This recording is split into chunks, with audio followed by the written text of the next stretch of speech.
Bonjour, je me présente, Pierre Roch, président de l'Assemblée de la Fabrique Sainte-Thérèse de la Villa d'Amos. Bonjour à tous.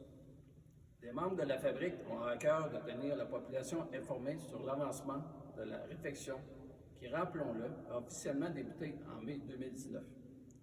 Depuis l'automne dernier, nous avons dû suspendre les travaux. Nous devions attendre l'aval officiel du ministère de la Culture et des Communications confirmant le changement complet des briques et des pierres d'Amos. Suite à cette confirmation, les plans et devis réalisés par la firme d'architecture TRAM ont été révisés et récemment approuvés par le Conseil du patrimoine religieux. La confirmation de la tranche annuelle du financement du gouvernement du Québec a accusé un certain retard cette année, dû à la COVID-19. Un financement de 600 000 a été officialisé en août dernier seulement, ce qui a retardé la possibilité d'aller en appel d'offres au courant de l'été. Un appel d'offres public est donc prévu au courant du mois d'octobre prochain. Le coût global du projet est présentement estimé à 6 millions. Les prochains travaux seront principalement composés du remplacement complet des briques et des pierres d'Amos par des matériaux neufs. En 1962, les feuilles de cuivre du dôme avaient été remplacées, excepté la partie du couronnement, à la base de celle-ci.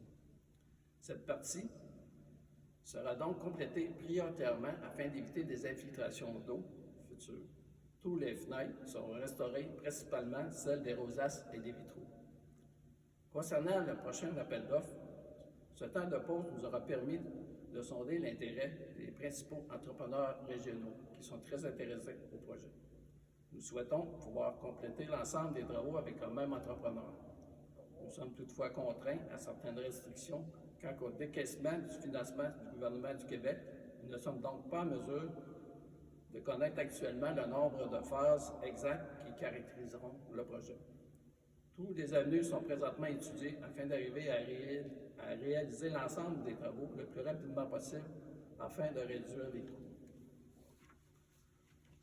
En collaboration avec notre députée, Mme Suzanne Blais, et le ministre régional, M. Pierre Dufour, plusieurs démarches en ce sens ont été réalisées auprès des instances gouvernementales. Et d'autres démarches de financement sont toujours en cours. Ces efforts auront permis la visite en octobre dernier de Mme Nathalie Roy, ministre de la Culture et des Communications, à qui nous avons pu exposer l'état lamentable du parement extérieur de la cathédrale et l'urgence d'agir. Malgré les restrictions de la COVID-19, nous avons tout fait en notre pouvoir afin de permettre aux visiteurs de visiter la cathédrale cet été.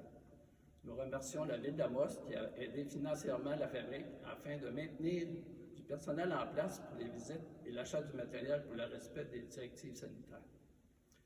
Notre participation aux Journées du patrimoine religieux en septembre dernier a permis de confirmer l'importance de la cathédrale auprès de la population et faire connaître celle-ci à travers la province en s'insérant dans la programmation nationale. Plus de 243 personnes se sont présentées les 12 et 13 septembre dernier à la cathédrale pour venir la visiter. Comme vous l'avez peut-être remarqué, le dôme de la cathédrale n'est plus éclairé depuis un certain temps. Tout comme vous, nous souhaitons ardemment pouvoir remédier le plus rapidement possible à cette situation dès le début des travaux sur le toit. Nous espérons également pouvoir offrir l'Angélus dans un système de son qui sera remplacé à court terme. En terminant, je vous rappelle qu'il est important de comprendre que le projet de restauration en cours est majeur. La nature des travaux nous oblige à nous adapter à chaque étape. Sachez par contre que nous continuons de suivre de très près la gestion des travaux pour le bien financier du projet et pour la meilleure prise de décision visant à la pérennité de la cathédrale. Nous continuerons de vous tenir au courant au fur et à mesure. Sur ce, je vous souhaite une excellente journée.